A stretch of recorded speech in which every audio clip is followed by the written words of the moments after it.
Hello everyone, प्यारे बच्चों, आज की इस वीडियो में हम बात करेंगे क्लास 11th की पॉलिटिकल साइंस, चैप्टर नंबर है 6 न्यायपालिका। ठीक है, इसको डिस्कस करेंगे। 2026-27 के सेशन के लिए होने वाली वीडियो बहुत ही ज्यादा इंपॉर्टेंट वीडियो है।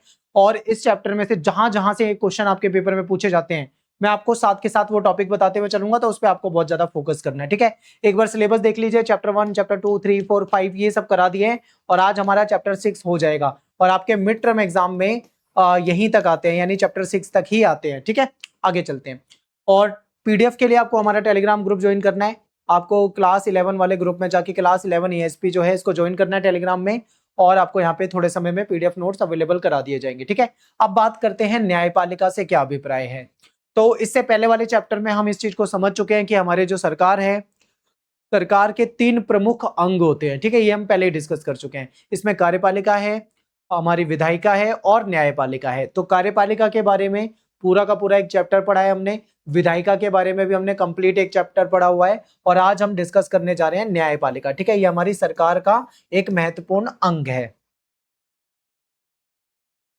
तो देखिए, जो न्यायालय होता है, यानी जो कोर्ट होती है, जो अदालत होती है, वो क्या करती है, वो विभिन्न व्यक्तियों के आपसी विवादों को सुलझाने वाले पंच के रूप में इसको देखा जाता है। होता क्या है, जैसे मान लो न्यायपालिका है, उसमें लोग कब जाते हैं, जब लोगों के बीच बीच में आपसी झगड़े हो जाते हैं। ठीक है, यानी जब लोगों के बीच में झगड़े हो जाते हैं तो वो कहाँ जाते हैं, कोर्ट में जाते हैं। ठीक है, यानी न्यायालय में जाते हैं, केस करते हैं। फिर जो जज होते हैं, न्यायाधीश होते हैं, वो क्या करते हैं, इनकी जो लड़ाई है, झगड़ा है, उसको सुनते हैं, फिर उस पर न्याय सुनाते हैं, यानी इनको पंच के रूप में देखा जाता है। लेकिन जो न्यायपालिका है वो सरकार का भी एक प्रमुख अंग होती है। ठीक है, यानी सरकार का तीसरा महत्वपूर्ण अंग है।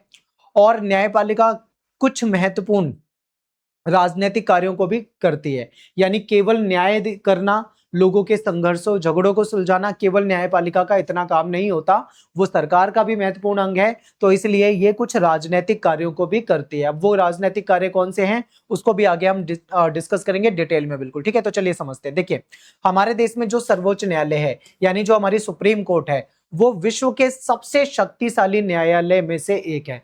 दुनिया की जो सबसे ताकतवर जो अदालतें होती है ना, जो कोर्ट्स होती हैं, उसमें से एक है हमारी सुप्रीम कोर्ट। 1950 से ही न्यायपालिका ने संविधान की व्याख्या और सुरक्षा करने में महत्वपूर्ण भूमिका निभाई थी। तो क्या हुआ था 1950 के बाद, देखो अभी मैंने इससे पहले आपको एक बात बताई थी कि हमारी जो न्यायपालिका है वो राजनीतिक कार्य भी करती है। तो यहाँ पे एक चीज और आ जाएगी कि हमारी जो न्यायपालिका है वो संविधान की व्याख्या भी करती है और संविधान को सुरक्षित भी करती है। ठीक है, अगर मान लीजिए विधायिका ने कोई ऐसा कानून पास कर दिया है जो लगता है कि मतलब मान लीजिए वो कोई लीगल नहीं है या फिर संविधान के खिलाफ है, तो उस पर रोक भी लगा सकती है हमारी न्यायपालिका। आगे देखते हैं, हमें स्वतंत्र न्यायपालिका क्यों चाहिए। आप समझिए, आप ही सोचो कि ये जो कोर्ट होती है, अदालत होती है, न्यायपालिका होती है, हमको स्वतंत्र न्यायपालिका आखिर चाहिए क्यों भाई। अगर स्वतंत्र न्यायपालिका नहीं होगी तो क्या उससे हमें नुकसान होगा, तो यस बिल्कुल नुकसान होगा। हम सभी को एक स्वतंत्र न्यायपालिका चाहिए। क्यों चाहिए, क्योंकि देखो दुनिया के हर समाज में जो लोग रहते हैं उनके बीच में, जो समूह रहते हैं उनके बीच में झगड़े तो होते ही हैं, विवाद तो होते ही हैं। ठीक है, आप चाहे दुनिया के किसी भी देश में चले जाओ, वहां पे लोगों के बीच में लड़ाई झगड़ा आपको देखने को मिलेगा। तो वहां पे व्यक्ति समूह या फिर सरकार के बीच में भी विवाद हो जाता है। कभी कभी दो अलग अलग व्यक्तियों के बीच में विवाद हो जाता है, कभी कभी दो अलग अलग धर्म के लोगों के बीच में विवाद हो जाता है, अलग अलग समुदाय के लोगों के बीच में विवाद हो जाता है, अलग अलग जातियों के लोगों के बीच में विवाद हो जाता है, कभी कभी सेम जाति सेम धर्म के लोगों के बीच में भी विवाद हो जाता है। कभी कभी ऐसा हो जाता है कि जनता का सरकार के खिलाफ, ठीक है, प्रोटेस्ट होता है, विरोध होता है, तो जनता भी कहीं ना कहीं सरकार से नाराज रहती है, तो सरकार और जनता के बीच में भी विवाद हो जाता है। तो ऐसे विवाद को सुलझाने का काम जो होता है वो एक स्वतंत्र और निष्पक्ष न्यायपालिका ही कर सकती है। अगर मान लीजिए न्यायपालिका स्वतंत्र ना हो, निष्पक्ष ना हो, तो क्या आप उम्मीद कर सकते हो कि जनता को कभी न्याय मिलेगा, तो बिल्कुल भी नहीं मिलेगा। यानी अगर हमारी न्यायपालिका स्वतंत्र नहीं है मान लीजिए, या फिर मान लो वो निष्पक्ष नहीं है, तो फिर कभी भी हमको क्या नहीं मिल पाएगा, हमें न्याय नहीं मिल पाएगा। और इन सभी ये जो हमने विवाद पढ़े, इन सभी विवाद को कानून के शासन के सिद्धांत के आधार पर ही एक स्वतंत्र जो न्यायपालिका होती है, स्वतंत्र जो संस्था होती है, वो सुलझाती है। तो हमारे देश में क्या है, रूल ऑफ लॉ, यानी कि कानून का शासन, कानून के हिसाब से ही देश चलेगा, संविधान के हिसाब से ही देश चलेगा।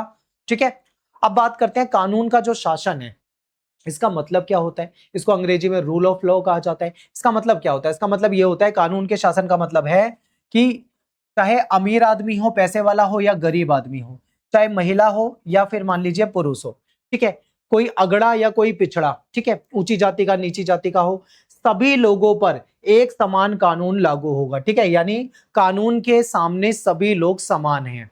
ठीक है, कोई भी व्यक्ति अगर क्राइम करता है, चाहे वो अमीर व्यक्ति करे चाहे वो गरीब व्यक्ति करे, तो सेम क्राइम के लिए दोनों को सेम सजा मिलेगी, बराबर सजा मिलेगी। ठीक है, यानी कानून की नजर में क्या है, सभी समान है। तो इसी को हम क्या बोलते हैं, रूल ऑफ लॉ, यानी कि कानून का शासन। ठीक है, आगे चलते हैं। न्यायपालिका की प्रमुख कार्य, तो न्यायपालिका के प्रमुख कार्य कौन कौन से हैं, याद रखना, पेपर में आता है, बहुत ज्यादा इंपॉर्टेंट है।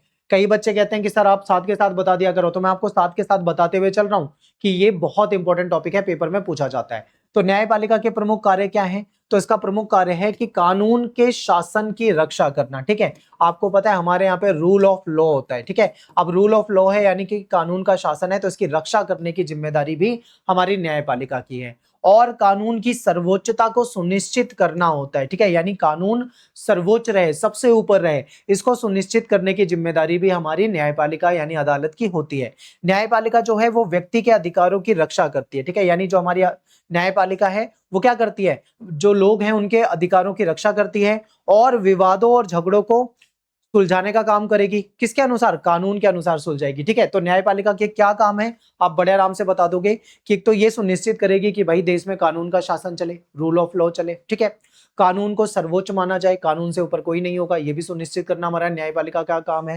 न्यायपालिका जो है वो व्यक्ति के अधिकारों की रक्षा करेगी। मान लीजिए आपने पढ़ा था ना इससे पहले वाले चैप्टर में, सेकंड चैप्टर में याद करो, जहां पे हमने फंडामेंटल राइट्स यानी कि मौलिक अधिकारों की बात की थी, तो हमारे मौलिक अधिकारों की रक्षा भी हमारी न्यायपालिका करती है। और कोई विवाद हो जाए, कोई झगड़ा हो जाए, कोई लड़ाई हो जाए, तो उसको सुलझाने का काम भी हमारी न्यायपालिका करती है। ठीक है, न्यायपालिका ये भी सुनिश्चित करती है कि लोकतंत्र की जगह पे किसी एक व्यक्ति या किसी एक समूह की तानाशाही ना चल जाए। ठीक है, हमारे देश में क्या है, लोकतंत्र है, डेमोक्रेसी है, तो हमारी जो न्यायपालिका है वो ये भी सुनिश्चित करेगी कहीं ऐसा ना हो जाए कि हमारे देश में किसी एक व्यक्ति या किसी एक समूह की तानाशाही चलने लग जाए। इसके लिए जरूरी है कि न्यायपालिका किसी भी राजनीतिक दबाव से मुक्त हो। ठीक है, यानी हमारी जो अदालत है, हमारी जो कोर्ट है, उसके ऊपर कोई राजनीतिक दबाव नहीं होना चाहिए, बिल्कुल स्वतंत्र हमारी न्यायपालिका होनी चाहिए। अगर हमारी न्यायपालिका स्वतंत्र होगी तो वो सही डिसीजन ले पाएगी। ठीक है, हमारा संविधान जो है वो स्वतंत्र न्यायपालिका हमको प्रदान करता है, और न्यायपालिका जो होती है बिना किसी दबाव के फैसले लेती है। ठीक है, यानी न्यायपालिका जो अपने डिसीजन लेती है वो बिना किसी दबाव के लेती है। सरकार का दबाव भी न्यायपालिका पे नहीं चल सकता है, क्योंकि ये स्वतंत्र संस्था है, स्वतंत्र होकर डिसीजन लेगी। ठीक है, निष्पक्ष होकर डिसीजन लेगी। नेक्स्ट हमारा पॉइंट है, न्यायपालिका की स्वतंत्रता से क्या अभिप्राय है, यानी जो न्यायपालिका की हम स्वतंत्रता की बात करते हैं, आखिर इसका मतलब क्या होता है, इसको समझते हैं। तो देखिए, सरकार के अंग विधायिका और कार्यपालिका, ठीक है, न्यायपालिका के निर्णय में बाधा ना पहुंचाए और किसी प्रकार का कोई हस्तक्षेप ना करे, तो इसी को हम क्या बोलते हैं, स्वतंत्र न्यायपालिका। क्योंकि देखो, सरकार के 3 प्रमुख अंग है, जिसमें पहले नंबर पे विधायिका, फिर कार्यपालिका और फिर हमारी न्यायपालिका है। अगर न्यायपालिका के काम में ना तो कोई विधायिका, ठीक है, समस्या उत्पन्न कर रही है, ना ही कार्यपालिका समस्या उत्पन्न कर रही है, तो ऐसे में न्यायपालिका क्या है, स्वतंत्र है, और स्वतंत्र होकर अपने डिसीजन को ले सकती है। न्यायाधीश यानी जो जज होते हैं वो बिना किसी डर के और बिना किसी भेदभाव के अपना काम कर सके। ठीक है, अपने फैसले को सुना सके। यानी जो हमारे जज हैं, जो हमारे न्यायाधीश हैं, वो बिना किसी डर, बिना किसी भेदभाव के अगर डिसीजन ले पा रहे हैं, अपना कार्य कर पा रहे हैं, तो उसको क्या बोलेंगे, स्वतंत्र न्यायपालिका बोलेंगे। ठीक है, न्यायपालिका जो है वो देश की लोकतांत्रिक राजनीतिक संरचना का एक हिस्सा है। न्यायपालिका क्या है, हमारे देश की जो लोकतांत्रिक राजनीतिक संरचना है उसका एक पार्ट है। न्यायपालिका देश के संविधान, लोकतांत्रिक परंपरा और जनता के प्रति जवाबदेह होती है। हमारी न्यायपालिका किसके प्रति जवाबदेह है, संविधान के प्रति। संविधान के दायरे में ही रह के न्यायपालिका भी अपने काम करेगी। लोकतांत्रिक जो हमारी परंपरा है उसके प्रति हमारी न्यायपालिका जो होगी वो क्या होगी, जवाबदेह होगी। हमारे देश की जनता के प्रति हमारी जो न्यायपालिका है वो जवाबदेह होगी। ठीक है, आगे चलते हैं, नेक्स्ट पॉइंट समझते हैं। तो भारतीय संविधान ने कैसे न्यायपालिका को स्वतंत्रता प्रदान की, यानी जो हमारा कॉन्स्टिट्यूशन है, जो हमारा संविधान है, उसने कैसे हमारी जो न्यायपालिका उसको स्वतंत्र बनाया, कैसे उसको स्वतंत्रता प्रदान की। तो देखिए, हमारे जो न्यायाधीश होते हैं यानी जो जज होते हैं, उनकी जो नियुक्ति होती है यानी उनकी जो भर्ती होती है, उसके मामले में विधायिका को सम्मिलित नहीं किया गया। ठीक है, यानी कि न्यायपालिका के लिए जो जजेस की जो भर्ती होगी उसमें विधायिका को सम्मिलित नहीं किया गया। इससे यह सुनिश्चित किया गया कि इनकी नियुक्ति यानी जो जजों की नियुक्ति होगी उसमें दलगत राजनीति, क्योंकि हमारे यहाँ पे पार्टी सिस्टम, अलग अलग पार्टियां हैं, ठीक है, उनकी राजनीति की भी इसमें कोई भूमिका ना हो जजों की भर्ती करने में। तो ये हमारा जो संविधान है वो सुनिश्चित करता है। फिर न्यायाधीश जो है उनके रूप में नियुक्त होने के लिए किसी व्यक्ति को वकालत का अनुभव या कानून का विशेषज्ञ होना चाहिए, ठीक है। यानी मान लीजिए कोई व्यक्ति जज बनना चाहता है, तो जज कैसे बनेगा? क्या उसका मन करा जज बनना है तो वो जाके बन जाएगा? ऐसा नहीं होता, ठीक है। यानी न्यायाधीश अगर बनना है, न्यायाधीश की नियुक्ति चाहिए, तो उसके लिए क्या होना चाहिए? एक्सपीरियंस होना चाहिए। किस चीज का? वकालत का, ठीक है। यानी वो वकील हो और उसने वकालत कर रखी हो, उसको वकालत का अनुभव हो और कानून की जानकारी हो, यानी कानून का एक्सपर्ट होना चाहिए, ठीक है। उसे लीगल नॉलेज होनी चाहिए। कहीं ऐसा ना हो कि पता लगे उसे कानून की नॉलेज नहीं है, तो क्या का वो जज बनेगा, ठीक है।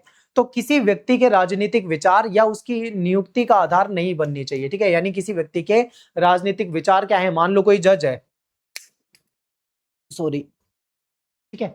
मान लीजिए कोई जज है। अब जज जो है, मान लीजिए वो कांग्रेस या फिर मान लीजिए बीजेपी को सपोर्ट करता है। मान लीजिए एक जज है वो कांग्रेस को सपोर्ट करता है, एक जज जो है वो बीजेपी को सपोर्ट करता है। अब ऐसे में अगर वो पार्टी की सरकार हो और वो अपनी पसंद का जज नियुक्त कर दे, तो क्या होगा? न्यायपालिका उनके काम में बिल्कुल भी अड़ंगे नहीं अटकाएगी, ठीक है। वो गलत भी करेंगे तो न्यायपालिका चलने देगी। ये ऐसा हो सकता है। तो यही बात यहाँ पे बता रखी है कि किसी व्यक्ति के राजनीतिक विचार जो है वो उसकी नियुक्ति का आधार नहीं बननी चाहिए, चाहे कोई किसी को पसंद करता हो, चाहे कोई किसी को पसंद ना करता हो। लेकिन उसकी जो नियुक्ति होगी उसमें उसका कोई भी अधिकार नहीं होगा, ठीक है। यानी उसके राजनीतिक जो सोच है, विचार है, उसका कोई उस पर आधार नहीं बनाया जाएगा। फिर न्यायाधीश जो होते हैं, जो जज होते हैं, उनका जो कार्यकाल होता है वो निश्चित होता है। यानी कि एक एज तक, एक मान लो जैसे 60 साल की एज तक या 62 साल की एज तक उनको क्या है, जॉब मतलब अपनी जो कार्य है वो करना पड़ेगा, ठीक है। यानी सेवानिवृत्त, सेवानिवृत्त का मतलब है रिटायरमेंट। यानी रिटायरमेंट होने तक हमारे जो जज है वो अपनी पोस्ट पर बने रहेंगे, ठीक है। अपना कार्य जो है वो करते रहेंगे। तो एक तरीके से इसे बोलते हैं जॉब की गारंटी है। यानी जब तक रिटायर नहीं होंगे तब तक वो अपना काम कर सकते हैं। फिर केवल विशेष स्थितियों में ही न्यायाधीशों को हटाया जा सकता है। यानी न्यायाधीश को हटाया भी जा सकता है। मान लो कोई न्यायाधीश है वो करप्ट है, भ्रष्टाचार कर रहा है, तो क्या उसको हटाया नहीं जा सकता? हटाया जा सकता है, ठीक है। लेकिन कुछ विशेष स्थिति में ही। और इसके अलावा उनका जो कार्यकाल है, यानी उनकी जो काम की जो मतलब जो एक लिमिट होती है, जैसे मान लो 60 साल तक नौकरी करनी है या 62 साल तक नौकरी करनी है, तो इस कार्यकाल को कम नहीं किया जा सकता। मान लो 60 साल तक की नौकरी है, अब उसको कम करके 40 साल पे रिटायर नहीं किया जा सकता। कार्यकाल की सुरक्षा उनको प्राप्त है, जॉब की गारंटी प्राप्त है, ठीक है। फिर कारण सुरक्षा के कारण ही न्यायाधीश जो होते हैं बिना किसी डर के, बिना किसी भेदभाव के अपना काम कर पाते हैं। क्यों? क्योंकि उनको अपने कार्यकाल की सुरक्षा प्राप्त है, ठीक है। और संविधान में न्यायाधीशों को हटाने के लिए बहुत ही कठिन प्रक्रिया है। अब मान लीजिए किसी न्यायाधीश को हटाने की आवश्यकता पड़ रही है, तो उसके लिए संविधान में प्रक्रिया है, लेकिन बहुत कठिन है। आसानी से किसी न्यायाधीश को हटाया नहीं जा सकता, ठीक है। संविधान निर्माता यानी जो हमारा संविधान बना रहे थे, उनका मानना था कि हटाने की जो प्रक्रिया है वो उसको कठिन, ठीक है, वो कठिन है। अगर वो कठिन होगी तो न्यायपालिका के जो सदस्य होंगे उनके पद सुरक्षित होंगे। अगर उनको हटाने की जो प्रक्रिया उसको बहुत कठिन बना दिया जाएगा तो उनके पद सुरक्षित रहेंगे, उनको कोई भी आसानी से हटा नहीं पाएगा। फिर न्यायपालिका जो है विधायिका या कार्यपालिका पर वित्तीय रूप से निर्भर नहीं होती। ये भी बहुत महत्वपूर्ण पॉइंट है, क्योंकि जो न्यायपालिका है वो पैसे को लेकर ना तो देखो वो कार्यपालिका पे निर्भर है और ना ही वो विधायिका पे निर्भर है। यानी उसके पास, ठीक है, और किसी पे निर्भर होने की कोई आवश्यकता नहीं है। संविधान के अनुसार न्यायाधीश जो होते हैं उनकी जो सैलरी होती है और उनको जो अलाउंस मिलते हैं यानी जो भत्ते मिलते हैं, वो विधायिका की स्वीकृति उसके लिए नहीं ली जाएगी। और न्यायाधीशों के कार्य और निर्णय की व्यक्तिगत आलोचना भी नहीं की जा सकती। मान लो किसी जज ने कोई फैसला सुनाया है तो उसके फैसले की व्यक्तिगत आलोचना नहीं की जा सकती, उसको कोर्ट की अवमानना माना जाता है, ठीक है। यानी कोर्ट के आदेश को ना मानना माना जाएगा। फिर यदि कोई न्यायालय की अवमानना का दोषी पाया जाता है, मान लीजिए कोर्ट ने कोई फैसला सुनाया और कोई व्यक्ति उसका विरोध कर रहा है या फिर मतलब उसको गलत बताने की कोशिश कर रहा है, तो न्यायपालिका उसको सजा देने का भी न्यायपालिका के पास अधिकार होता है, उसको सजा दे सकती है। नेक्स्ट है न्यायाधीशों की नियुक्ति। अब ये जो जजेस होते हैं, न्यायाधीश होते हैं, इनकी नियुक्ति जो होती है वो कैसे होती है? तो भारत के जो मुख्य न्यायाधीश हैं इनको बोला जाता है सीजीआई, ठीक है, चीफ जस्टिस ऑफ इंडिया, यानी भारत के मुख्य न्यायाधीश। तो भारत के जो मुख्य न्यायाधीश होते हैं, जो सीजीआई होते हैं, इनकी नियुक्ति के मामले में एक हमारे यहाँ पे वर्षों से एक परंपरा चल रही है, एक ट्रेडिशन चल रही है। वो क्या थी कि सर्वोच्च न्यायालय के सबसे वरिष्ठ न्यायाधीश यानी जो सुप्रीम कोर्ट के सबसे जो वरिष्ठ जज होते हैं, सबसे सीनियर जो जज होते हैं, उनको इस पद पे नियुक्त किया जाता था, क्योंकि उनको वो सबसे सीनियर हैं, उनको वकालत का भी अनुभव रहा है और जज का भी अनुभव रहा है, तो कानून के भी वो एक्सपर्ट है, ठीक है। लेकिन इस परंपरा को 2 बार तोड़ा गया है। यानी हमारे यहाँ पे परंपरा चली आ रही थी कि जो सीनियर जज होंगे उनको ही सीजेआई बनाया जाएगा, लेकिन 2 बार इस परंपरा को तोड़ा भी गया है। तो उसको समझते हैं आगे। सन 1973 की बात है। 3 वरिष्ठ न्यायाधीश थे, यानी उन 3 में से किसी को बनना था, लेकिन न्यायमूर्ति एएन रे जो थे, इनको भारत का मुख्य न्यायाधीश बना दिया गया। यानी 3 वरिष्ठ सीनियर जजों को इग्नोर करके इनको बना दिया गया। फिर 1975 में न्यायमूर्ति एचआर खन्ना जो थे, ठीक है, इनके स्थान पर न्यायमूर्ति एमएच बेग जो थे, इनकी नियुक्ति की गई। यानी ये सीनियर थे, इनको नियुक्त करना था, लेकिन इनको नियुक्त कर दिया गया। तो ये जो परंपरा हमारे यहाँ पे चली आ रही है, मतलब उसको फॉलो किया जाता है, लेकिन 2 बार ऐसा हुआ है कि इस परंपरा को तोड़ा गया है। अब आगे बात करते हैं। राष्ट्रपति जो है, हमारे प्रेसिडेंट जो है, वो सर्वोच्च न्यायालय और उच्च न्यायालय, यानी जो सुप्रीम कोर्ट और हाई कोर्ट है, उसके अन्य जो न्यायाधीश हैं, जज है, उनकी नियुक्ति भारत के मुख्य न्यायाधीश की सलाह से कर सकते हैं। ठीक है, यानी कि भारत के जो मुख्य न्यायाधीश हैं, चीफ जस्टिस ऑफ इंडिया, इनकी सलाह से प्रेसिडेंट जो होते हैं वो क्या करते हैं, वो हाई कोर्ट और सुप्रीम कोर्ट के जो जज होते हैं उनकी नियुक्ति करते हैं। इसका अर्थ क्या हुआ? इसका अर्थ हुआ कि नियुक्ति के संबंध में वास्तविक शक्ति जो है वो मंत्रिपरिषद के पास है, क्योंकि 1982 से 1998 के बीच में ये विषय बार बार सुप्रीम कोर्ट में आया कि शुरुआत में न्यायालय का विचार ये था कि मुख्य न्यायाधीश की जो भूमिका है वो पूरी तरीके से सलाहकार की है। ठीक है, यानी जो मुख्य न्यायाधीश है, सीजीआई जो है, वो एक सलाहकार की भूमिका निभाएंगे। वो सलाह दे सकते हैं कि भाई इनको बना दिया जाए जज, ये इनकी भूमिका होगी। लेकिन बाद में फिर सुप्रीम मतलब जो हमारी कोर्ट है, न्यायालय है, उसने ये माना कि मुख्य न्यायाधीश जो हैं, इनकी सलाह राष्ट्रपति को जरूर माननी पड़ेगी। पहले क्या माना गया था? पहले ये माना गया था कि जो हमारे चीफ जस्टिस ऑफ इंडिया हैं, ये सलाह देंगे। ठीक है, किसको दे देंगे? प्रेसिडेंट को सलाह देंगे कि भाई किसको हाई कोर्ट या सुप्रीम कोर्ट के जज बनाना है, और इनको प्रेसिडेंट मजबूर नहीं है कि वो इनकी सलाह को माने। पहले ऐसा माना जाता था, लेकिन बाद में कोर्ट का ये डिसीजन हुआ कि राष्ट्रपति को यानी प्रेसिडेंट को ये सलाह जरूर माननी पड़ेगी। ठीक है, यानी जिसको सलाह दी गई है उनको बनाना पड़ेगा। अंततः क्या होता है, सर्वोच्च न्यायालय ने एक नई व्यवस्था की, यानी सुप्रीम कोर्ट ने एक नई व्यवस्था की। इसके अनुसार जो सर्वोच्च न्यायालय है, इसका जो मुख्य न्यायाधीश होता है, जो सीजेआई होते हैं, वो अन्य 4 वरिष्ठतम न्यायाधीशों की सलाह से कुछ नाम प्रस्तावित करेंगे और इसी में से प्रेसिडेंट जो है नियुक्ति करेंगे। अब देखो यहाँ पे एक नया रूल आ गया। नया रूल क्या आ गया? बहुत ध्यान से समझना कि सर्वोच्च न्यायालय के मुख्य न्यायाधीश यानी चीफ जस्टिस ऑफ इंडिया, ठीक है, अब प्लस में अन्य 4 वरिष्ठ न्यायाधीश, ठीक है, यानी कि जो 4 सीनियर जज हैं, ठीक है, अन्य जो वरिष्ठ जज हैं, ये क्या करेंगे? ये कुछ नामों को प्रस्तावित करेंगे। मान लो इन्होंने कुछ व्यक्तियों को, जैसे किसी का ए नाम है, किसी का बी नाम है, किसी का सी नाम है, किसी का डी नाम है, मान लीजिए ये जज है, ठीक है, इनके लिए इन्होंने इनके नाम रखे। अब फिर इनमें से क्या करेंगे? राष्ट्रपति जो होंगे नियुक्ति करेंगे उन्हीं नामों में से। फिर ये व्यवस्था आई। फिर इस प्रकार क्या होता है कि सर्वोच्च न्यायालय में जो नियुक्ति है, उसकी सिफारिश के संबंध में सामूहिकता का सिद्धांत स्थापित हुआ। ठीक है, यानी यहाँ पे डिसीजन जो हो रहा है कोई एक व्यक्ति नहीं ले रहा है, यहाँ पे सामूहिकता यानी एक समूह डिसीजन ले रहा है। समूह कैसे? अभी हमने क्या पढ़ा था कि CGI chief justice of India है, ये डिसीजन ले रहे हैं, प्लस में 4 वरिष्ठ यानी जो सीनियर जज हैं ये डिसीजन ले रहे हैं, उसके बाद प्रेसिडेंट जो है ये डिसीजन ले रहे हैं। तो यानी क्या है? एक समूह यानी कुछ लोगों का ग्रुप मिलकर डिसीजन ले रहा है कि किसको बनाना है, ठीक है, जज। तो यहाँ पे सामूहिकता का सिद्धांत है। इस तरीके से न्यायपालिका की नियुक्ति में सर्वोच्च न्यायालय और मंत्रिपरिषद जो है ये महत्वपूर्ण भूमिका यहाँ पे निभा रहे हैं। ठीक है, आगे चलते हैं। अब बात करते हैं न्यायाधीशों को पद से हटाने की प्रक्रिया। मान लीजिए कोई जज है, अगर मान लो किसी जज ने कोई गलत कार्य किया है, तो उनको पद से यानी उनकी पोस्ट से कैसे हटाया जा सकता है, उसकी क्या प्रक्रिया या क्या प्रोसेस हो सकती है, इसको समझते हैं। तो देखिए, सुप्रीम कोर्ट या फिर हाई कोर्ट, इनके जो जज हैं इनको पद से हटाना बहुत ज्यादा मुश्किल है। संविधान में प्रावधान है लेकिन वो बहुत ज्यादा टफ है। मान लो किसी पे कदाचार साबित हो जाता है कि मान लो कोई जज है वो अपनी शक्तियों का दुरुपयोग कर रहा है, मान लीजिए कोई जज है उसने भ्रष्टाचार कर दिया है, ठीक है, मान लो कोई जज है उसने कोई गलत डिसीजन ले लिया है, तो कदाचार साबित होने या फिर अयोग्यता की दशा में उनको पद से हटाया तो जा सकता है। ठीक है, न्यायाधीश के विरुद्ध आरोपों पर संसद के एक विशेष बहुमत की स्वीकृति जरूर होनी चाहिए। यानी कि न्यायाधीश के जो न्यायाधीश के विरुद्ध जो आरोप लगाए गए हैं, यानी जज के खिलाफ जो आरोप लगाए गए हैं, संसद के विशेष बहुमत से उसको पास करना पड़ेगा, पारित करना पड़ेगा। ठीक है, तभी क्या होगा? तभी उसको हटाया जा पाएगा, हटाया जा सकेगा। जब तक संसद के सदस्यों में सहमति ना हो, यानी संसद के सदस्य सहमत ना हो जाएं, तब तक किसी भी जज को हटाया नहीं जा सकता। जहां तक उनकी नियुक्ति में कार्यपालिका की महत्वपूर्ण भूमिका है, वही उनको हटाने की जो शक्ति है वो विधायिका के पास है। विधायिका ही जाके बहुमत के साथ उनको हटा सकती है।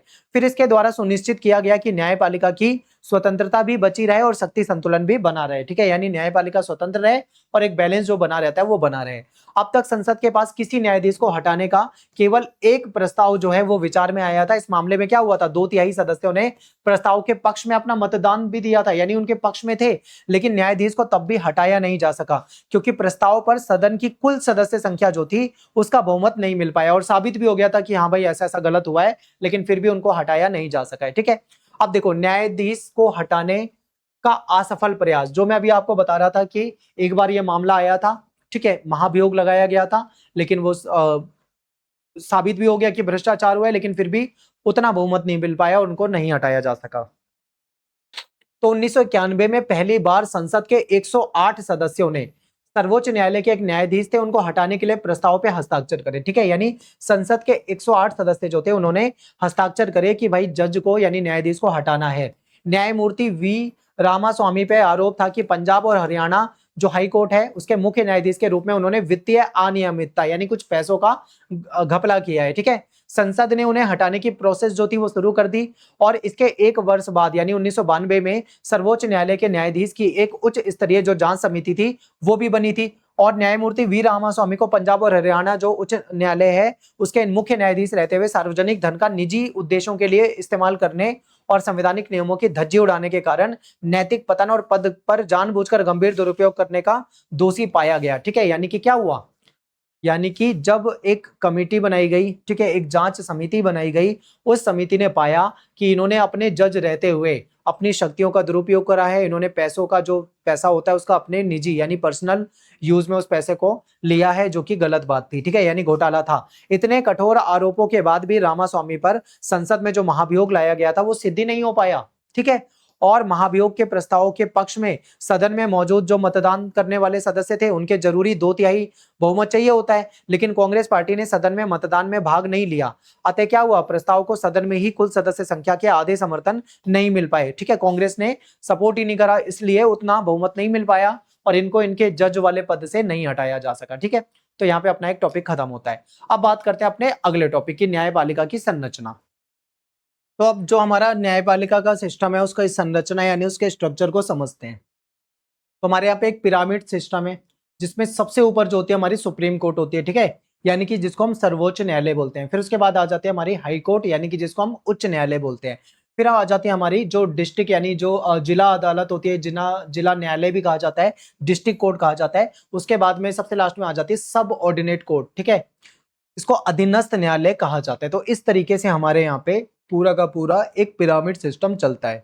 तो आप समझिए, इसको आपको बहुत ध्यान से समझना है, ठीक है। सबसे नीचे क्या है, सब ऑर्डिनेट कोर्ट, जिसको हम क्या बोलते हैं, अधीनस्थ न्यायालय। उससे पहले आती है डिस्ट्रिक्ट कोर्ट, ठीक है, यानी ये इससे बड़ी है। फिर उसके बाद आती है हमारी हाई कोर्ट और सबसे बड़ी होती है हमारी सुप्रीम कोर्ट। ये आपको पूरा पैटर्न समझ में आया। अब इनकी थोड़ी शक्तियों के बारे में डिस्कस करते हैं। तो हमारा जो सर्वोच्च न्यायालय है इसके फैसले जो है सभी अदालत को मानने पड़ेंगे। क्यों? क्योंकि ये सबसे बड़ी अदालत है, भारत देश की सबसे बड़ी अदालत है, अंतिम फैसला इसी का होता है और इसको सारी अदालतों को मानना पड़ेगा, पूरे देश को मानना पड़ेगा, ठीक है। फिर ये उच्च न्यायालय के न्यायाधीशों का तबादला कर सकते हैं, यानी जो हाई कोर्ट के जो जज हैं उनका ट्रांसफर सुप्रीम कोर्ट कर सकती है। फिर क्या है कि ये किसी अदालत का मुकदमा अपने पास मंगवा सकते हैं। मान लीजिए किसी अदालत में कोई मुकदमा चल रहा है, सुप्रीम कोर्ट को लगता है कि भाई मुझे अपने पास वो मुकदमा मंगवाना चाहिए, तो वो उसको अपने पास मंगवा सकती है। फिर ये किसी एक उच्च न्यायालय में चल रहे मुकदमे को दूसरे उच्च न्यायालय में ट्रांसफर भी कर सकती है। मान लो पंजाब हाई कोर्ट में कोई मामला चल रहा है, उसको वहां से हटा के किसी दूसरे हाई कोर्ट में भी ये ट्रांसफर कर सकते हैं। तो ये तो हो गया भाई हमारा सुप्रीम कोर्ट। इसके बाद बात करते हैं उच्च न्यायालय, यानी इसके पास सबसे ज्यादा शक्ति है, लेकिन उससे थोड़ी कम शक्तियां हैं हमारे हाई कोर्ट के पास। तो जो इससे नीचे की अदालत है, ठीक है, ऊपर वाली अदालत पे कोई कुछ नहीं डिसीजन ले सकती। नीचे की जो अदालत है, निचली अदालत के फैसले पर की गई अपील की सुनवाई कर सकती है। यानी मान लो कोई किसी का केस निचली अदालत में चल रहा है, वहां से वो हार जाता है, सुनवाई करता है, अपील करता है उच्च न्यायालय में जाके, तो वो उस पर सुनवाई कर सकती है। मौलिक अधिकारों को बहाल करने के लिए रिट जारी करती है। यहाँ पे मैं आपको एक बात बताना भूल गया, ये जो रिट है मौलिक अधिकार यानी जो हमारे मौलिक अधिकार होते हैं, ठीक है, मौलिक अधिकार, इसके लिए रिट कौन जारी करता है, हमारी हाई कोर्ट भी जारी कर सकती है और सुप्रीम कोर्ट भी जारी कर सकती है, ठीक है, इसको हमने चैप्टर 2 में पढ़ा था। और राज्य के क्षेत्राधिकार में आने वाले मुकदमों का निपटारा करती है। मान लो कोई स्टेट है, कोई राज्य है, उसके क्षेत्राधिकार में जो मुकदमे आते हैं उस पे सुनवाई हाई कोर्ट में होगी। ठीक है, अपने अधीनस्थ यानी जो उससे नीचे की अदालत है, जैसे ये डीसी हो गया, डिस्ट्रिक्ट कोर्ट हो गया, सब ऑर्डिनेट कोर्ट हो गया, इनका ये क्या करती है, पर्यवेक्षण करती है, उसको कंट्रोल करती है, यानी उस पर नजर रखती है और उसका नियंत्रण करती है। फिर इसके बाद आ जाती है जिला अदालत। जिले में जो भी मुकदमे होते हैं उसकी सुनवाई जो है जिला अदालत करती है। निचली अदालत के जो फैसले, निचली अदालत यानी अधीनस्थ न्यायालय के जो फैसले हैं, इस पे जो अपील की सुनवाई की जाती है वो यहाँ पे सुनवाई हो सकती है। गंभीर किस्म के जो आपराधिक मामले हैं उस पर डिसीजन देगी। ठीक है, सबसे नीचे आ जाती है अधीनस्थ, जो फौजदारी, जो दीवानी के किस्म के जो मुकदमे हैं इस पे विचार करती है। ठीक है, तो ये क्या हो गया, हमारे कुछ महत्वपूर्ण इनके अधिकार हो गए। अब यहाँ पे दो चीजें आई थी, एक फौजदारी और एक दीवानी। ठीक है, अब आखिर इसका क्या मतलब होता है समझिए, क्योंकि आपके पेपर में क्वेश्चन पूछा जाता है। फौजदारी मुकदमा, ठीक है, जिसको आपराधिक कहा जाता है, इसमें कौन से मुकदमे आएंगे, जिसमें कोई क्राइम हो रहा हो, कोई अपराध हो रहा हो, जैसे कि मान लीजिए कोई हत्या, कोई लड़ाई झगड़े का मामला हो, ठीक है, कोई डकैती का मामला हो, या कोई बलात्कार का केस हो, ठीक है, किसी पे आक्रमण किया गया हो, हमला किया गया हो, या फिर जाली नोट बनाया गया हो, इस तरीके का काम किया गया है, ये सब आपराधिक हैं, फौजदारी मामले में आएंगे। दूसरी तरफ है सिविल। ठीक है, सिविल को बोलते हैं दीवानी मुकदमे, यानी किसी व्यक्ति के अधिकार को लेके कोई मुकदमा है वो इसमें आ जाएगा। संपत्ति यानी जो संपत्ति उसके ट्रांसफर को लेकर कोई विवाद है तो उसको सुलझाया जाएगा। अधिकारों का अगर हनन हो रहा है तो दीवानी मुकदमा है। परिवार के अंदर कोई पारिवारिक विवाद है तो वो भी दीवानी मुकदमा हो जाएगा। ठीक है, अब देखो हमारा जो सर्वोच्च न्यायालय यानी जो हमारा सुप्रीम कोर्ट है वो दुनिया के सबसे ताकतवर न्यायालय में से एक है, जिसके बारे में हम सबसे पहले डिस्कस कर चुके हैं। संविधान के द्वारा तय की गई सीमा के अंदर कार्य करता है। हमारी जो सुप्रीम कोर्ट है, देश की सबसे बड़ी सुप्रीम कोर्ट है, सबसे ज्यादा पावरफुल है, लेकिन ये भी संविधान के दायरे में काम करेगी, संविधान के खिलाफ जाके काम नहीं कर सकती है। ये सर्वोच्च न्यायालय के कार्य और उत्तरदायित्व संविधान में दर्ज है। ठीक है, यानी सर्वोच्च न्यायालय की क्या जिम्मेदारी है, सर्वोच्च न्यायालय के क्या कार्य हैं, ये सब कहां पे मिलते हैं हमको, हमारे जो कॉन्स्टिट्यूशन है, संविधान है, उसमें पहले से दर्ज मिलता है। अब बात करते हैं जो सुप्रीम कोर्ट है हमारी, यानी जो सर्वोच्च न्यायालय है, उसके क्षेत्राधिकार की बात करते हैं, यानी इसका क्या क्या क्षेत्राधिकार है, कहां कहां पे ये सुनवाई कर सकती है। तो इसके मौलिक क्षेत्राधिकार, अपीलीय क्षेत्राधिकार, सलाहकारी क्षेत्राधिकार, विशेष क्षेत्राधिकार और रिट संबंधी क्षेत्राधिकार। ठीक है, अब इसमें क्या है, ये एक बार आप इसका स्क्रीनशॉट ले सकते हो, बाकी पीडीएफ तो मैं आपको शेयर करूंगा ही। अब इसमें क्या करेंगे, एक एक करके समझेंगे कि मौलिक में कौन कौन सी चीजें आएगी, अपीलीय में कौन कौन सी चीजें आएंगी। ठीक है, तो देखिए सर्वोच्च न्यायालय जो है उसके क्षेत्राधिकार की बात करें तो सबसे पहला जो पॉइंट था वो था मौलिक क्षेत्राधिकार। अब इसमें क्या आता है, यानी मान लो कोई केंद्र का या राज्य का, इनके बीच में मान लो कोई आपसी विवाद हो जाए। ठीक है, मान लीजिए केंद्र और राज्य, केंद्र सरकार और राज्य सरकार के बीच में विवाद हो जाए तो वो सुप्रीम कोर्ट में जाएगा और ये उसका मौलिक क्षेत्राधिकार कहलाएगा। फिर दूसरा है अपीलीय, मान लो कोई दीवानी, फौजदारी या फिर कोई संवैधानिक सवाल से जुड़ा कोई निचली कोर्ट का कोई मामला है, यानी निचली अदालत का कोई मुकदमा है, उसकी अपील की जा सकती है सुप्रीम कोर्ट में। अब सुप्रीम कोर्ट को लगता है कि भाई इस अपील पे सुनवाई करनी है तो वो सुनवाई कर सकती है या फिर उसको रिजेक्ट भी कर सकती है। ये किसके पास अधिकार है, ये अपीलीय अधिकार है सर्वोच्च न्यायालय यानी सुप्रीम कोर्ट के पास। फिर सलाहकारी, यानी सलाह भी दे सकती है सुप्रीम कोर्ट। तो जनहित के मामले में यानी जनता के कल्याण के मामले में, कानून के मसले पे प्रेसिडेंट को सलाह कौन देगा, हमारी कोर्ट देगी। ये उसका कौन सा अधिकार है, ये सलाहकारी अधिकार है, किसका, सुप्रीम कोर्ट का। ठीक है, इसके बाद रिट, आपको पता ही है कि व्यक्ति के अगर मौलिक अधिकार हैं, अगर मौलिक अधिकारों का कोई हनन करता है तो वो हाई कोर्ट में या फिर सुप्रीम कोर्ट में जा सकता है। और हमारी जो ये न्यायालय है, जो अदालत है, वो क्या करेगी, रिट जारी करेगी। 5 प्रकार के रिट होते हैं जिससे कि हमारे मौलिक अधिकारों को क्या किया जाता है, लागू करवाया जाता है। तो ये रिटों के बारे में हमने चैप्टर नंबर 2 में डिटेल में डिस्कस किया है, तो यहाँ पे डिटेल में नहीं जाएंगे। फिर इसके अलावा सुप्रीम कोर्ट के पास कुछ विशेष अधिकार भी हैं। विशेष अधिकार जैसे मान लो भारतीय भूभाग कि किसी अदालत द्वारा पारित मामले या दिए गए फैसले पर स्पेशल पिटीशन के तहत की गई अपील पर सुनवाई करना। मान लीजिए भारत में किसी भी अदालत, सुप्रीम कोर्ट के अलावा कोई भी अदालत हो, ठीक है, उसमें कोई मामला आया हो, उसमें मान लो कोई डिसीजन हुआ हो, अगर उस पर स्पेशल पिटीशन डाली जाती है तो उस पर हमारी सुप्रीम कोर्ट सुनवाई कर सकती है। ठीक है, ये क्या है, इसके विशेष क्षेत्राधिकार में आ जाता है। अब बात करते हैं, ये जो सारी चीजें हमने पढ़ ली है ना, अब इसको थोड़ा सा और डिटेल में समझ लेते हैं। मौलिक क्षेत्राधिकार यानी कुछ मुकदमों की सुनवाई सीधे सुप्रीम कोर्ट में सुप्रीम कोर्ट कर सकता है, यानी कुछ ऐसे स्पेशल मुकदमे हैं जिस पर डायरेक्ट यहाँ पे सुनवाई हो सकती है। ऐसे मुकदमे पहले निचली अदालत में सुनवाई जरूरी नहीं है, जरूरी नहीं निचली अदालत में जाए फिर धीरे धीरे करके ऊपर आए, ऐसा नहीं है, डायरेक्ट वो सुप्रीम कोर्ट में सुना जा सकता है। संघीय संबंधों से जुड़े मुकदमे सीधे सुप्रीम कोर्ट में जाते हैं। सर्वोच्च न्यायालय का मौलिक क्षेत्राधिकार उसे संघीय मामलों से संबंधित सभी विवादों को निर्णायक की भूमिका देता है। यानी मान लो संघ यानी केंद्र से संबंधित कोई भी मामला है तो सीधा उसमें हमारी जो सुप्रीम कोर्ट है वो सुनवाई कर सकती है। केंद्र और राज्य के बीच में मान लो किसी भी चीज को लेकर विवाद हो जाए, कोई कानूनी विवाद हो जाए, तो उसको सुलझाने का काम भी हमारी सुप्रीम कोर्ट करती है। इसे मौलिक क्षेत्राधिकार इसलिए कहते हैं क्योंकि इन मामलों में केवल सुप्रीम कोर्ट ही सुनवाई कर सकती है। सुप्रीम कोर्ट के अलावा हाई कोर्ट या फिर कोई अन्य कोर्ट इसमें सुनवाई नहीं कर सकती, ठीक है। और इनकी सुनवाई ना तो हाई कोर्ट में होगी ना ही किसी निचली अदालत में होगी। अपने इस अधिकार का प्रयोग करके जो सुप्रीम कोर्ट है उसने केवल विवादों को नहीं सुलझाया बल्कि संविधान में दी गई जो संघ और राज्य सरकार की शक्तियां हैं उसकी कई बार व्याख्या भी की है कि कौन सा कार्य संघ कर सकता है यानी केंद्र की सरकार कर सकती है, कौन सा काम जो है वो राज्य की सरकार कर सकती है। इस पे भी इन्होंने सुनवाई करी। अपील है यानी अपील करना।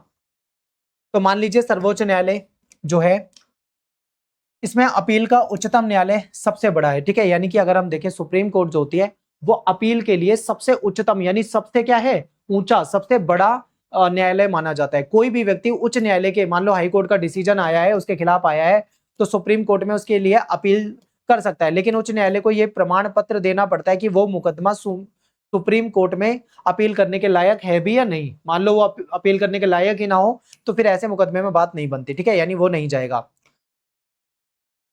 फिर इसके बाद अगर कोई फौजदारी का मामला हो या निचली किसी अदालत जो है उसमें किसी को फांसी की सजा सुना दी हो तो उसकी अपील जो है सुप्रीम कोर्ट या उच्च न्यायालय में की जा सकती है, ठीक है, ये भी अपील वाला अधिकार है।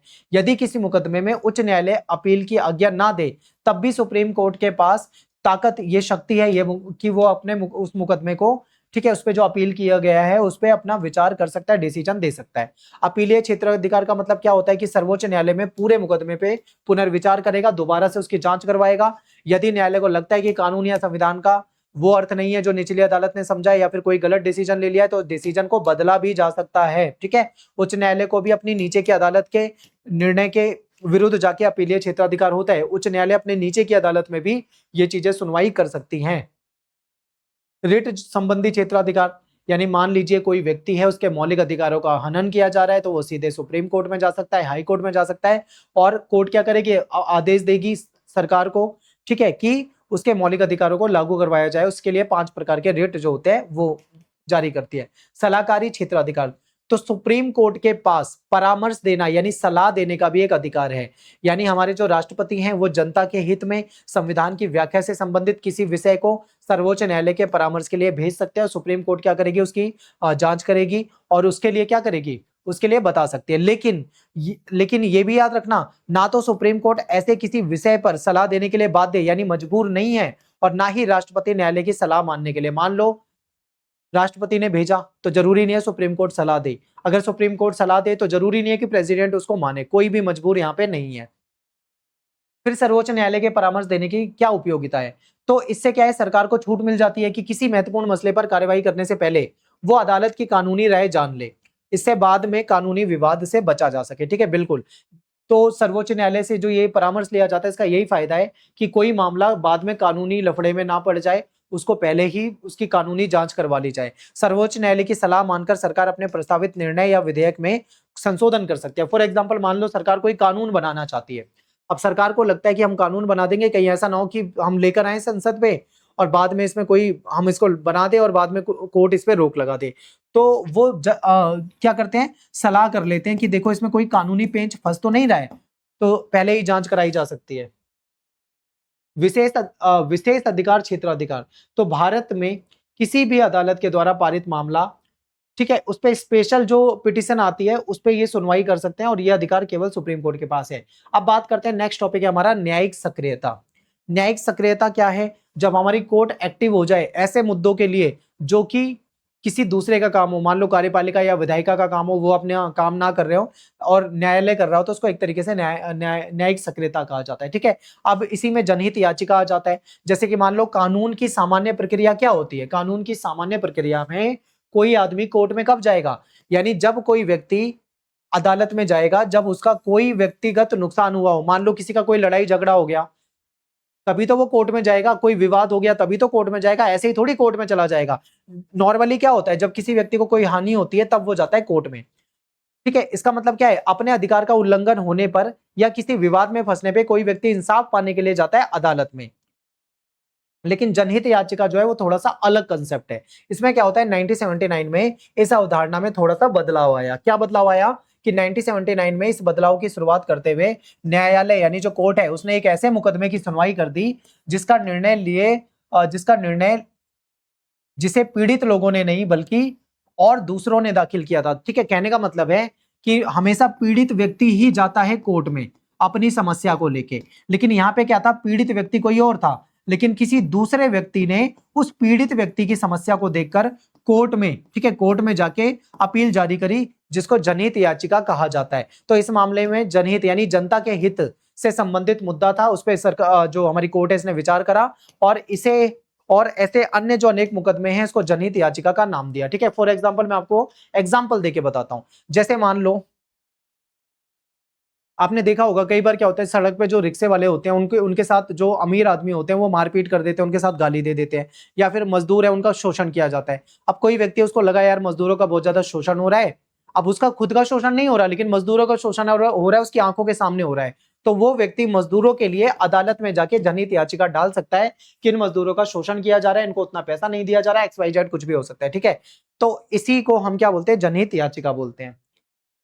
उसी समय क्या हुआ, सर्वोच्च न्यायालय ने कैदियों के अधिकारों से संबंधित मुकदमे में भी विचार किया और फिर इसके बाद क्या हुआ, ऐसे मुकदमों की बाढ़ आ गई जिसमें जन सेवा की भावना वाले नागरिकों ने और स्वयंसेवी जो संगठन होते हैं, जो NGO हैं, उन्होंने अधिकारों की रक्षा के लिए, गरीबों के जीवन को बेहतर बनाने के लिए, पर्यावरण की सुरक्षा करने के लिए, जनता के हित वाले जो मुद्दे हैं उसको न्यायपालिका में लाना शुरू कर दिया और न्यायपालिका ने उसमें हस्तक्षेप करना शुरू कर दिया।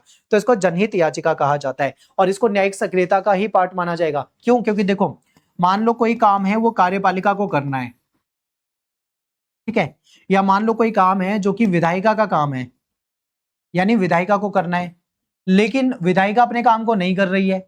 ऐसे में सुप्रीम कोर्ट में मामला गया तो सुप्रीम कोर्ट क्या करेगी, उस मामले पे सुनवाई करेगी, यानी जो काम विधायिका को करना था वो काम सुप्रीम कोर्ट को करवाना पड़ रहा है।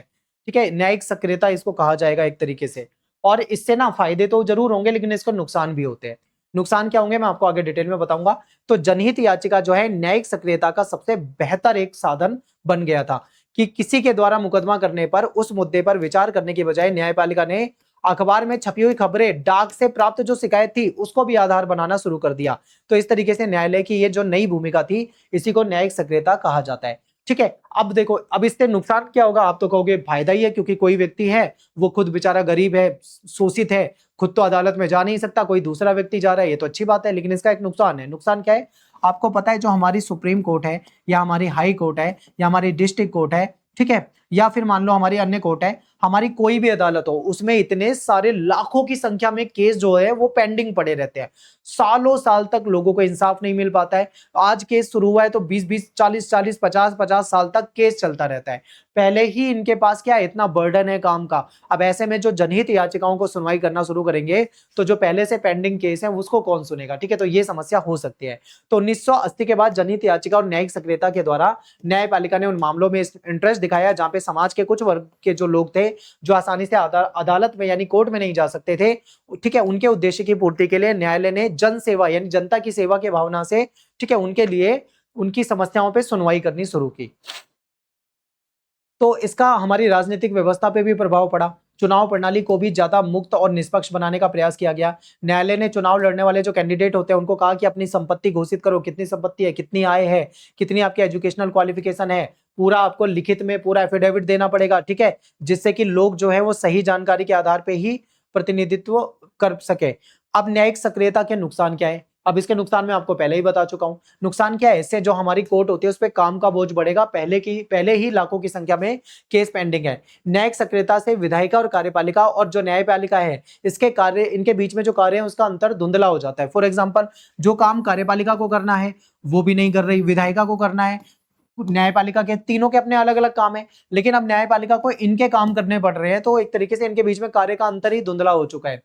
न्यायालय उन समस्याओं में उलझ गया है जिससे कार्यपालिका को हल करना चाहिए। एग्जाम्पल, वायु और ध्वनि प्रदूषण दूर करना, भ्रष्टाचार के मामले की जांच करना, चुनाव सुधार करना। ये कोई न्यायपालिका के काम थोड़ी है, लेकिन फिर भी ये काम इसको करने पड़ते हैं न्यायपालिका को, यानी दूसरे कामों में उलझना पड़ता है। अब अगला टॉपिक है न्यायिक पुनरावलोकन। यहां से आपको पेपर में बहुत ज्यादा क्वेश्चन पूछा जाता है, बहुत इंपॉर्टेंट है। पहले ही बता रहा हूं, इसको याद करके जाना है, वरना पेपर में आएगा तो फिर बाद में मत कहना कि बताया नहीं था। ठीक है, न्यायपालिका और अधिकार, इसको समझते हैं। न्यायिक पुनरावलोकन का मतलब क्या होता है? जब सुप्रीम कोर्ट किसी भी कानून की संवैधानिकता की जांच करे, यानी कोई कानून बना दिया गया है, अगर हमारी कोर्ट जो उसकी जांच करे कि भाई ये सही है या नहीं है, ठीक है, यदि ये संविधान के प्रावधान के विपरीत मिले, यानी संविधान के खिलाफ मिले, तो उसको गैर संवैधानिक घोषित हमारी न्यायपालिका कर सकती है। केंद्र राज्य के संबंध के मामले जो है, यानी केंद्र और राज्यों के संबंध के जो मामले हैं, उस पे हमारी सुप्रीम कोर्ट जो है न्यायिक पुनरावलोकन की शक्ति का प्रयोग कर सकती है। वो देख सकती है कि कौन सी चीज संविधान के हिसाब से सही है, कौन सी चीज संविधान के हिसाब से गलत है। न्यायपालिका विधायिका के द्वारा पारित कानूनों की, ठीक है, संविधान की जांच भी कर सकती है, संविधान की व्याख्या भी कर सकती है, और प्रभावशाली ढंग से संविधान की रक्षा भी करती है। यानी कि मान लो हमारी सरकार ने कोई कानून बनाया, मान लीजिए हमारी संसद ने कोई कानून बना दिया, अब वो कानून जो था थोड़ा सा सही नहीं था, गलत था, संविधान के खिलाफ था, तो हमारी सुप्रीम कोर्ट क्या करेगी? मान लो उसमें जांच करेगी, उसको लगता है कि भाई गलत है तो उसको निरस्त कर सकती है। अब बात करते हैं न्यायपालिका और संसद के बीच में विवाद। एक बार क्या होता है, न्यायपालिका और दूसरी तरफ सरकार, विधायिका, संसद, इसके बीच में हो जाता है विवाद। तो समझते हैं, संविधान लागू होने के तुरंत बाद संपत्ति का अधिकार जो था, उस पर रोक लगाने की संसद की शक्ति पे बहुत विवाद खड़ा हुआ। हुआ क्या था कि संपत्ति का अधिकार का ये कानून था, लोग कितनी भी संपत्ति रख सकते थे। कुछ लोगों के पास लाखों एकड़, हजारों एकड़ जमीनें होती थी, बहुत पैसा होता था। तो क्या करा हमारी जो संसद है, उसने उस पर थोड़ा रोक लगा दी, यानी संपत्ति के अधिकार पे रोक लगा दी। ये मामला पहुंचा संसद में। संसद जो है संपत्ति रखने के अधिकार पे कुछ प्रतिबंध लगाना चाहती थी, जिससे भूमि सुधार लागू किया जा सके। न्यायालय ने यानी कोर्ट ने क्या डिसीजन दिया कि संसद जो है मौलिक अधिकारों को सीमित नहीं कर सकती, क्योंकि संपत्ति का अधिकार आज की डेट में मौलिक अधिकार नहीं है, लेकिन उस समय में मौलिक अधिकार होता था। पहले हमारे 7 मौलिक अधिकार होते थे, ठीक है, मैंने आपको चैप्टर 2 में पढ़ाया हुआ है। तो ये मौलिक अधिकार था। अब संसद ने इसमें कटौती करने का प्रयास किया, जिसकी वजह से न्यायपालिका उस पर भड़क गई। तो संसद ने तब संविधान को संशोधित करने का प्रयास किया, लेकिन न्यायालय ने क्या कहा कि संविधान के संशोधन के द्वारा मौलिक अधिकार को कम नहीं किया जा सकता, लिमिट नहीं लगाई जा सकती। तो 1967 से 1973 के बीच में यह विवाद जो था बहुत गहरा हो गया। भूमि सुधार कानून लेकर आई थी सरकार, निवारक नजरबंदी कानून, या फिर नौकरियों में आरक्षण संबंधी कानून, सार्वजनिक उद्देश्य के लिए निजी संपत्ति का अधिग्रहण करना, ठीक है, और अधिग्रहित निजी संपत्ति के मुआवजे संबंधी कानून जो थे, ये भी थे। भूमि सुधार के अलावा कुछ और भी कानून सरकार लेके आई थी। ऐसे कुछ उदाहरण हैं जिन पर विधायिका और न्यायपालिका के बीच में क्या हुआ, विवाद खड़ा हुआ। अब बात करते हैं 1973 में जो हमारी सुप्रीम कोर्ट है, इसका क्या डिसीजन है, इसको देखते हैं। तो केशवानंद भारती मुकदमा, तो इस मुकदमे में न्यायालय ने निर्णय दिया कि संविधान का एक मूल ढांचा है, ठीक है, हमारी जो न्यायपालिका उसने क्या कहा, उसने ये कहा, ये बहुत फेमस मुकदमा है केशवानंद भारती मुकदमा, कभी पढ़ना आप इसके बारे में, गूगल पे जाके डिटेल में पढ़ना टाइम मिले तो, ठीक है। इसमें क्या डिसीजन लिया हमारी जो कोर्ट ने, क्या डिसीजन दिया कि संविधान का एक स्ट्रक्चर होता है, एक बेसिक, एक मूल स्ट्रक्चर होता है, और संसद जो होती है, संसद सहित कोई भी उस मूल ढांचे से छेड़छाड़ नहीं कर सकती। जो मौलिक अधिकार है मूल ढांचे में आता है, उसको सरकार कटौती नहीं कर सकती। संविधान संशोधन के द्वारा भी ये जो मूल ढांचा है, इसको छेड़ा नहीं जा सकता, इसको बदला नहीं जा सकता, ठीक है। फिर न्यायालय ने क्या करा, 2 और काम किए। संपत्ति के अधिकार के विवादास्पद मुद्दे के बारे में न्यायालय ने कहा कि ये मूल ढांचे के का हिस्सा नहीं है, इसलिए इस पर समुचित प्रतिबंध लगाया जा सकता है। बाद में क्या होता है, विवाद जब बहुत बड़ा, तो इसमें कहा कि ये मूल ढांचे का हिस्सा नहीं है, इस पे कुछ थोड़ा बहुत प्रतिबंध लगाया जा सकता है। दूसरा क्या था कि न्यायालय ने यह डिसीजन करने का अधिकार अपने पास रखा कि कौन सा मुद्दा मूल ढांचे में आता है, कौन सा मुद्दा मूल ढांचे में नहीं आता, ये डिसीजन न्यायपालिका करेगी, ठीक है। इसकी व्याख्या कौन करेगी, न्यायपालिका करेगी। तो इस निर्णय ने विधायिका और न्यायपालिका के बीच में जो विवाद थे, पहले विवाद चल रहे थे कि कर ही नहीं सकती, बाद में कहा कि कुछ लिमिटेड कर सकती है, तो यहाँ पे उसका नेचर बदल गया। संपत्ति के अधिकार को मौलिक अधिकारों से हटाया गया, ठीक है, और इसको क्या बना दिया गया, एक सामान्य कानूनी अधिकार बना दिया गया। यानी ये मौलिक अधिकार होता था, उसको सरकार ने संशोधन किया और उसको एक कानूनी अधिकार बना दिया। ठीक है, तो यहाँ पे अपना ये लेक्चर खत्म होता है। मेरा नाम सत्येंद्र प्रताप है। अगर आपको वीडियो पसंद आई तो लाइक कर दीजिए। इंस्टाग्राम पे आप मुझे फॉलो कर सकते हैं, एकलव्य स्टडी पॉइंट, ये मेरा यूजर नेम है। ठीक है, मिलते हैं आपसे नेक्स्ट वीडियो में। Thanks for watching. जय हिंद, जय भारत। वीडियो को लाइक जरूर करें, कॉमेंट जरूर करें, शेयर जरूर करें।